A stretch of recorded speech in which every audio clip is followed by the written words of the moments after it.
region and the world.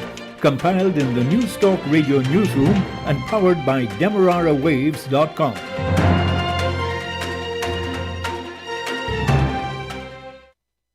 Good day with your news update, your major newscast. I am Jessica Daw. First with the highlights. President Irfaan Ali on Wednesday announced that members of the Guyana Defense Force and other joint services would get a 1-month tax-free salary as a bonus.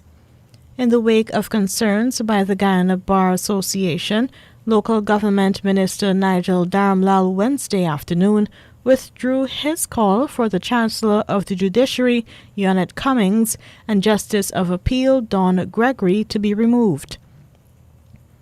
President Irfaan Ali announced a joint effort by the police, soldiers, and the business community in a massive cleanup of Georgetown in the coming weeks. The Minister of Health is predicting a spike in COVID cases over the Christmas seasons as businesses relax vaccination requirement required by law to stem the spread of COVID. In the region, Antigua and Barbuda Senator who praises government's cancellation of all fetes calls for relaxed measures of churches. And internationally, Russian President Vladimir Putin has called on the West to give immediate security guarantees to defuse a crisis prompted by Russia's military buildup near Ukraine's borders. The details of these stories and more in just a moment. Advertise with us on News Talk Radio Guyana 103.1 FM for best coverage on programs on motivation, beauty and health, parenting and relationships, knowing your rights, and a variety of enlightening content, and get value for your money. Call our helpful staff today on 223-1056 or 223-1041 today. Now for the news in detail. President Irfaan Ali on Wednesday announced that members of the Guyana Defense Force and other joint services would get a 1-month tax-free salary as a bonus. The announcement was made at the Christmas lunch organized for ranks of the Guyana Defense Force at the GDF's headquarters, base in Ghana. Last year, we returned 2 weeks bonus. This year, we are returning the full month tax-free bonus to you. This year, we are returning the full month tax-free bonus to you. The president even took a thinly veiled swipe at the then APNU plus AFC administration for scrapping it over the past 5 years. We are not returning the 1-month tax-free bonus for any other reason but because you deserve it. Because you work hard for it.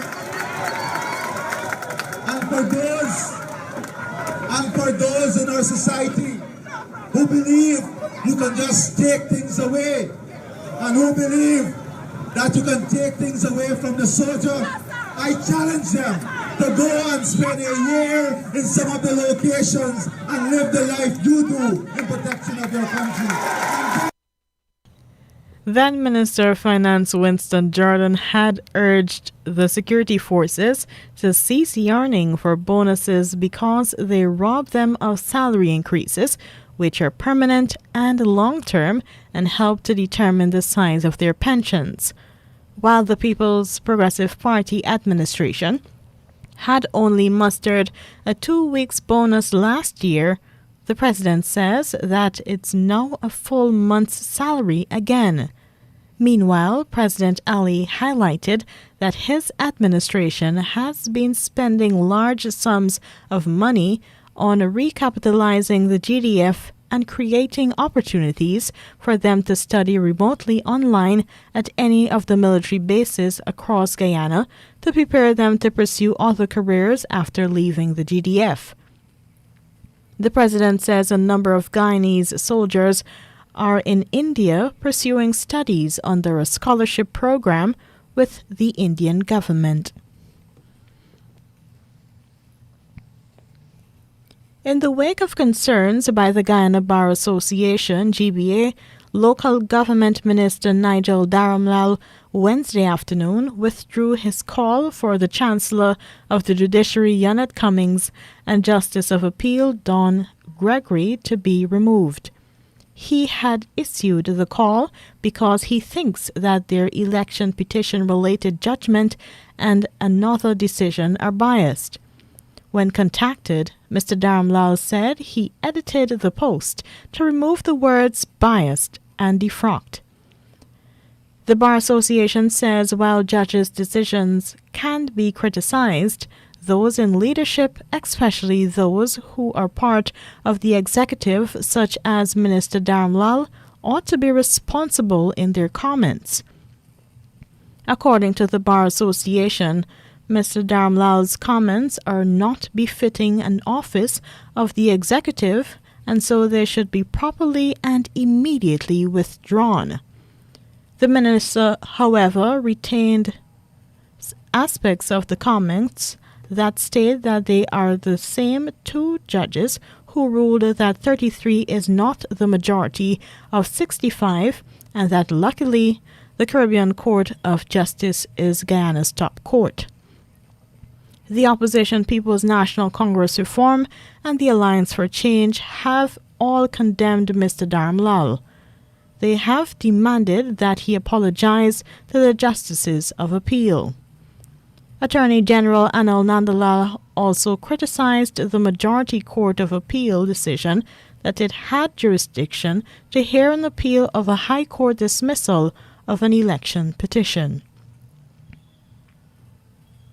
Leader of the People's National Congress Reform, PNCR Aubrey Norton, on Wednesday held firmly to his position that the Private Sector Commission, PSC, is politically biased.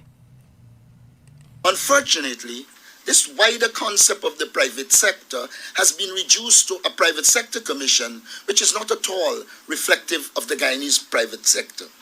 It is my sincere hope that we move towards a wider, more representative private sector rather than one that is politically affiliated and purporting to represent the private sector in Guyana.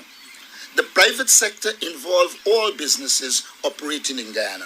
Private sector institutions should reflect that reality.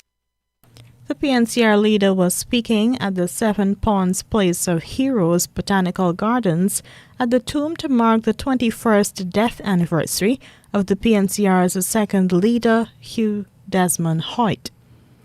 The PNCR leader did not react directly to the PSC's statement on Tuesday, in which it said his contention that it was politically biased seemed to be as a result of its stance against efforts by a Partnership for National Unity plus Alliance for Change, APNU plus AFC, to rig the March 2020 elections.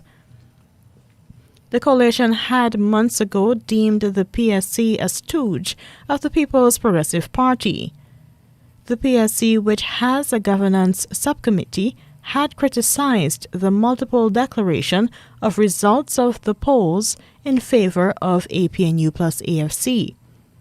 Representatives of the PSC had observed the national vote recount, which had been the basis for the PPP having been declared the winner.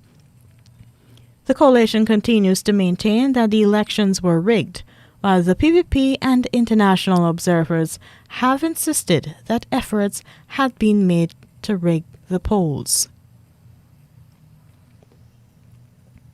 President Irfaan Ali on Wednesday announced that police and soldiers would be joining hands with the business community in a massive cleanup of Georgetown in the coming weeks.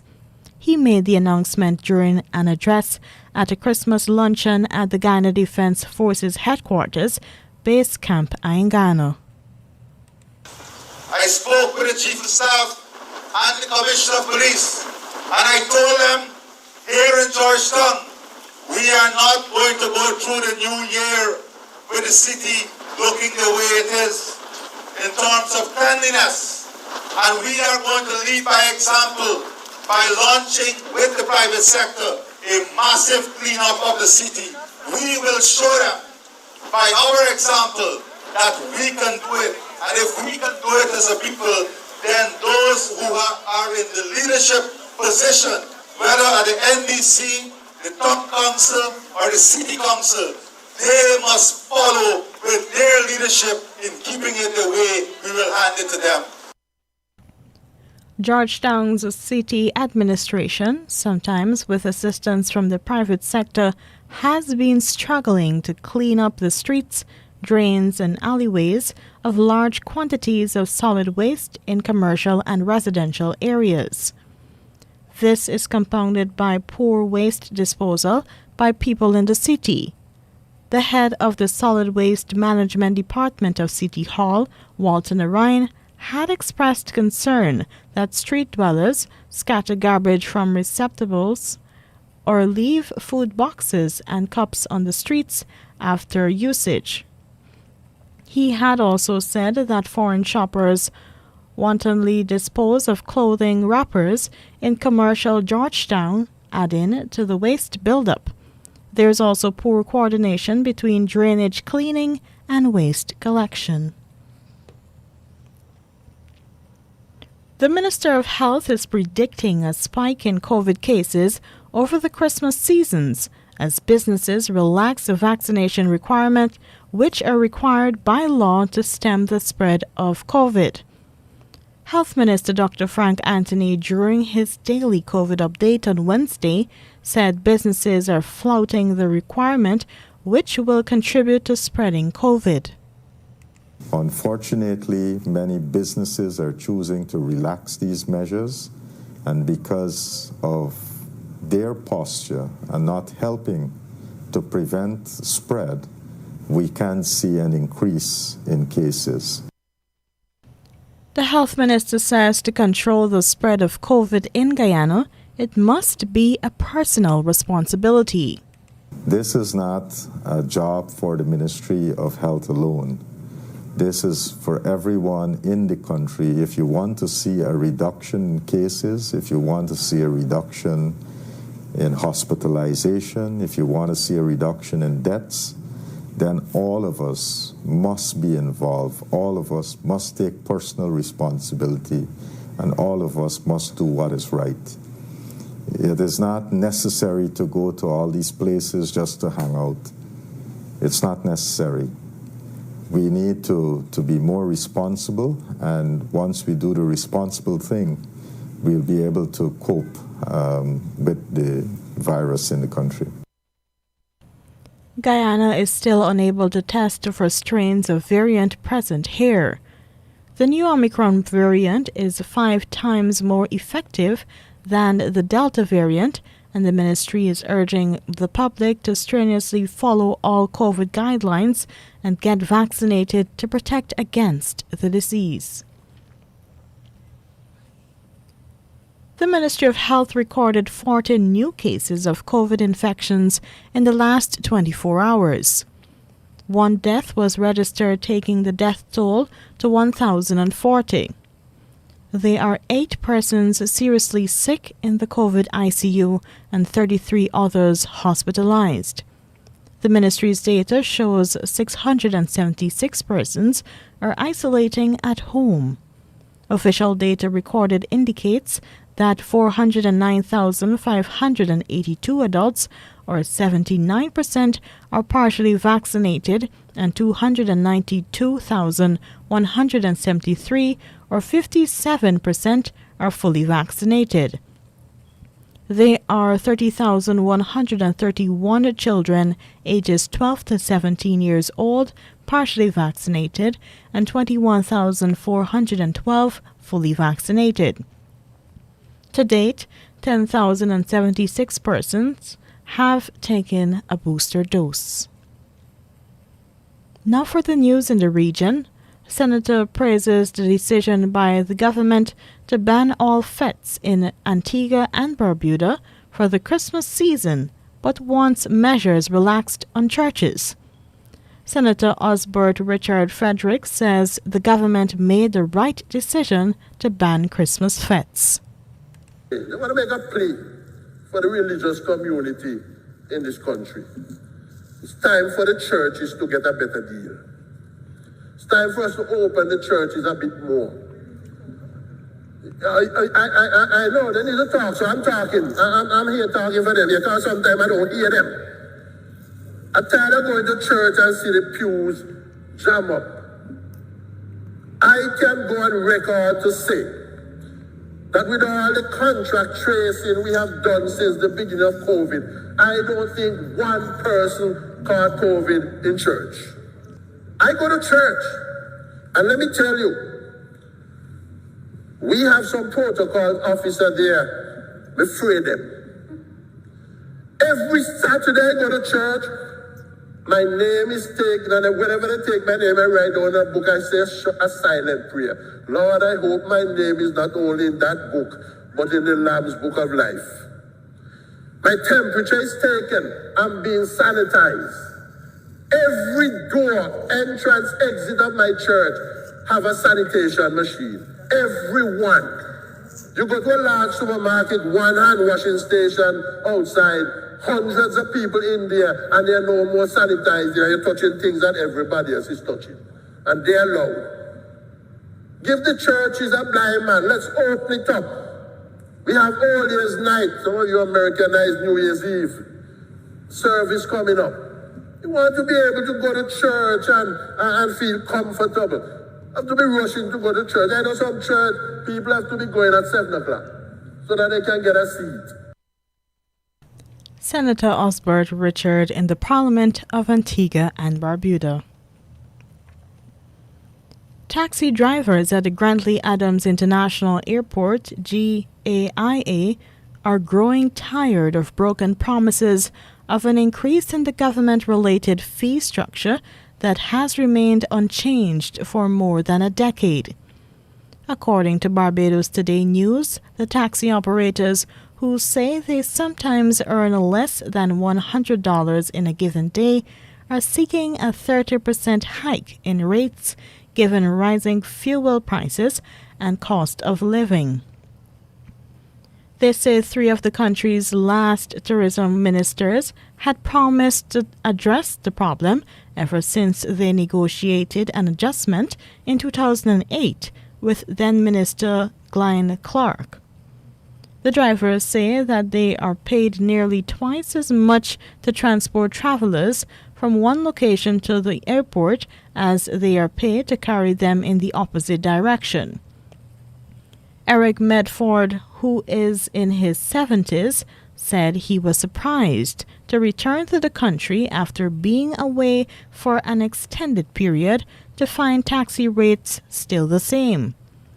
The existing fare structure charges $13 from the airport to Coverley, $31 to the Crane, $37 to the Garrison Savannah, $58 to the Old Town, and $79 to Bathsheba. Desmond Evelyn, who has been driving taxis at the airport since 1978, accused authorities of finding all kinds of bogus excuses to ignore their requests. He said he was doing what he could do to get by. However, a senior tourism official said that no discussions were planned with the drivers and they were unaware of any immediate challenges affecting them. And lastly in the region, the president of the Movement for Concerned Parents, Clarence Mendoza, has made it clear parents will not be sending their children to school because of rising COVID-19 cases. According to TNT Observer News, the organization's announcement came moments after the Ministry of Education revealed that physical classes will resume for all secondary and tertiary students as well as Standard 5 pupils from February 2022. In a 5-page statement Wednesday, the Ministry of Education detailed how the remainder of the school year, terms 2 and 3, will look like in 2022. It said the decision was made following consultations with wider stakeholders and TTUTA on November 25 and 26, again with TTUTA on December 10. But in an immediate reaction, Mendoza accused the government of putting all citizens at risk. Mr. Mendoza says whether they are vaccinated or not, parents will keep their children home and do homeschooling. He expressed disappointment that his organization was not consulted. According to Ministry of Education, schools have not been the cause of rising COVID cases. The Education Ministry said all post-secondary and tertiary students will be allowed to attend the physical classes for teaching and practicals from January 2022. All students of forms 4 to 6 or equivalent will attend school physically for teaching classes, practicals, and school-based assessments from January 3, 2022. Students of forms 1 to 3 or equivalent will engage in remote learning in January 2022, allowing schools to plan for their return to physical attendance in February 2022 on a rotational basis. Primary schools will continue to operate remotely in Term 2, except for Standard 5 students who will attend school physically from February 2022. And here now is your international news coming from the BBC. BBC News, I'm John Shea. President Putin has again insisted that the West must give Russia guarantees that NATO won't expand eastwards to admit Ukraine. At his annual press conference, Mr. Putin said any such expansion would be unacceptable. He also justified Russia's stance towards Crimea and eastern Ukraine since 2014 in the context of protecting Russian-speaking people there. The BBC's Olga Evshina has been listening to the press conference. Mr. Putin used his usual tactics of turning things around. For example, discussing situation in eastern Ukraine, he said that actually Russia feels a lot of threat from Ukraine and from West helping Ukraine. And that's the reason why Russia is preparing for something, why Russia is taking steps which is taking. What he doesn't explain, why he thinks that independent and strong Ukraine is a threat to Russia. That always remains unanswered. The US chipmaker Intel has publicly apologized in China for telling its suppliers not to source from the country's Xinjiang region, where the US says genocide is being committed against Uyghur Muslims. It said it was trying to comply with a US law banning imports from Xinjiang. From New York, here's Samira Hussain. It's a very difficult line for a multinational company like Intel that is an American company, but clearly operates all around the world and, in fact, makes a lot of money doing business in China. It has several factories in that country. But it really is walking back from a statement that it had earlier said that suppliers can't be using any materials that are coming from that region of China. The Australian government has agreed to pay $1.4 million to hundreds of Aboriginal people who said that a welfare scheme was racist. A class action lawsuit argued that the Community Development Programme unfairly excluded Indigenous Australians, requiring people in remote communities to work up to 25 hours a week to receive income benefits. The Croatian government has approved a plan to pay citizens up to $30,000 if they return from abroad and set up a business. Croatia's population has been falling steadily since it joined the European Union in 2013. Guy Delaunay reports. Croatia's population has been falling at an alarming rate over the past decade. European Union figures suggest that 15% of working-age Croats live in other EU countries, and around 40,000 people join them every year.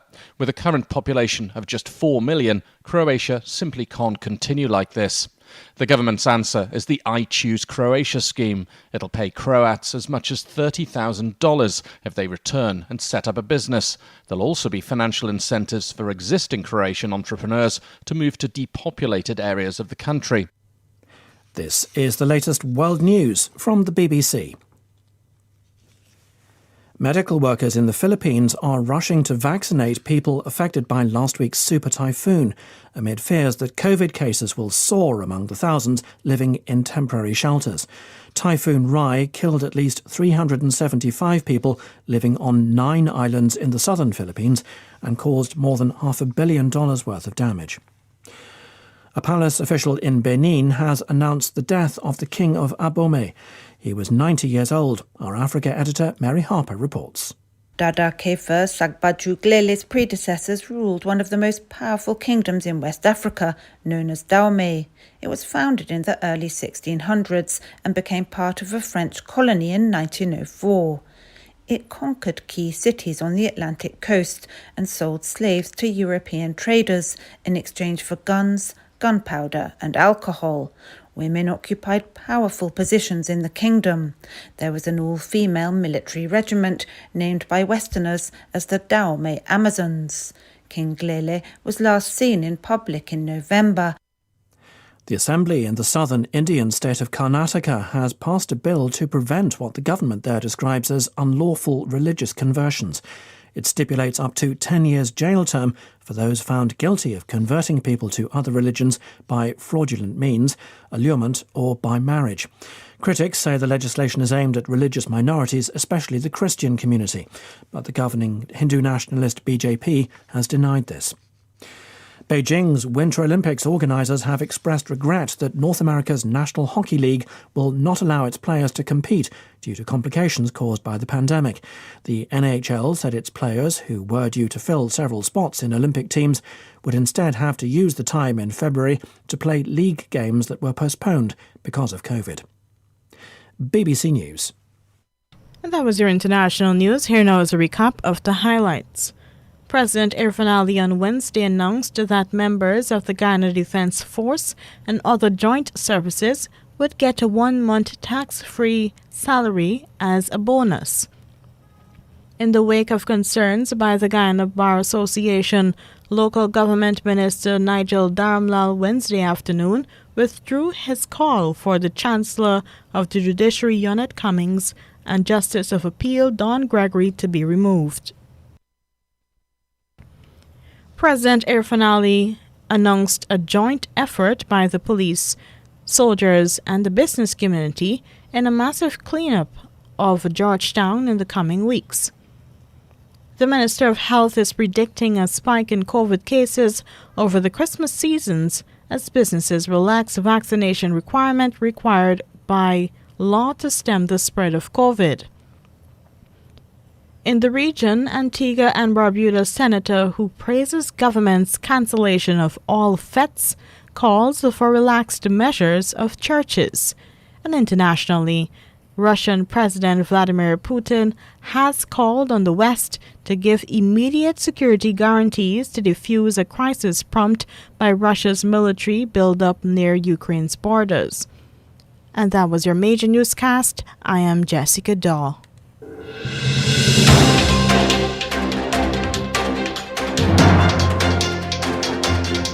This has been the news, compiled in the News Talk Radio newsroom. For ongoing updates, visit demerarawaves.com, and you can check facebook.com/demwaves and twitter.com/demwaves.